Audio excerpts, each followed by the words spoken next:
Alors bonjour, Tony Cadet, donc je suis plus souvent connu comme cavalier de CSO, de concours hippique.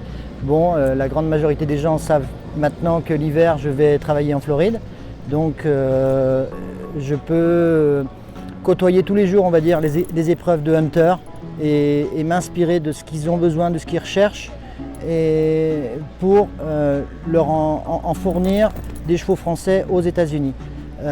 Ce cheval-là a été sélectionné pour cette catégorie-là en début d'année, a été formé toute l'année pour cette catégorie-là.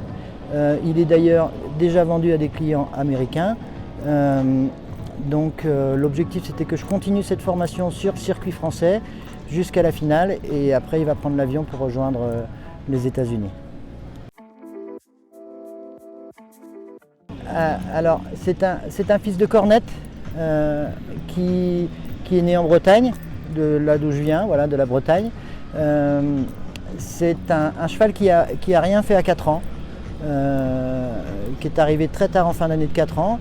J'ai tout de suite repéré son aptitude pour le hunter parce que c'est vraiment une aptitude et de la manière dont il trotte, la lenteur dont il galope, de la manière dont il saute, où il place ses antérieurs, c'est ce qu'il recherche.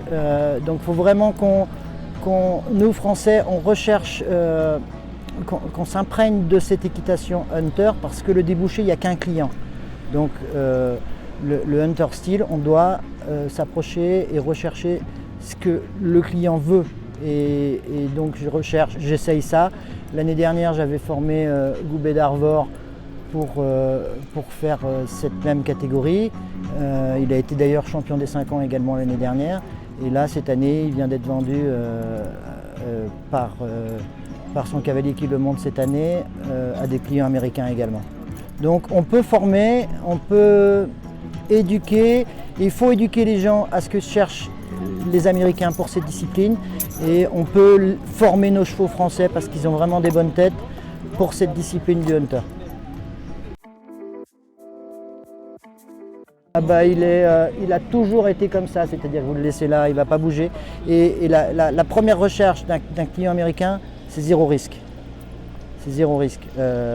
C'est des personnes de 60 ans qui vont monter dessus, qui vont faire des tout petits parcours de 3 pieds 6, vraiment des tout petits parcours, même voire plus bas que ça, qui recherchent d'abord la sécurité, jamais un coup de cul, jamais un écart, il ne faut pas que le cheval bouge, et qui bouge d'une certaine manière et qui saute d'une certaine manière. C'est pas si simple à trouver, hein. Des fois, lorsque des gens me disent mon cheval il n'est pas assez bon, est-ce qu'il peut faire du hunter? Malheureusement, non, on ne peut pas mettre tous les mauvais chevaux qui ne sautent pas assez haut en hunter, mais on peut essayer d'en éduquer certains pour arriver vers cette discipline. Et je conseille des gens, on va dire qu'autrement ça va être un cheval parfait pour de l'enseignement dans un club, mais à la fin le prix de vente n'est pas du tout le même qu'un cheval d'enseignement. Alors, il a commencé, il a fait formation 1, un tout petit peu de formation 2. Après, quand les formations 1 étaient terminées, il a sauté des 90 cm, des 1 m, des 1 m 5, surtout pas trop haut, qui continue à garder son style avec ses antérieurs et son relâchement et son calme entre chaque obstacle. Surtout pas lui mettre de pression pour qu'il garde ce relâchement et qu'il garde ce style avec ses antérieurs. Donc il a pas pour sauter plus haut que 1 m 5 dans les épreuves. Mais il a continué toute l'année à faire de la compétition pour le garder prêt pour aujourd'hui. C'est très bien. Voilà, il n'y en a pas beaucoup. Maintenant que ça donne des points pour la qualification des épreuves de 5 ans et de 6 ans, on en voit de plus en plus. Et c'est bien de féliciter par ce circuit du hunter les gens qui forment bien les chevaux. C'est-à-dire qui, même si ce n'est pas des chevaux de hunter, qui vont être adaptés ensuite à des cavaliers amateurs parce qu'ils vont changer de pied, parce qu'ils sont contrôlables, parce qu'ils vont toujours à la même vitesse. Donc c'est bien d'encourager les gens à amener sur des circuits hunter.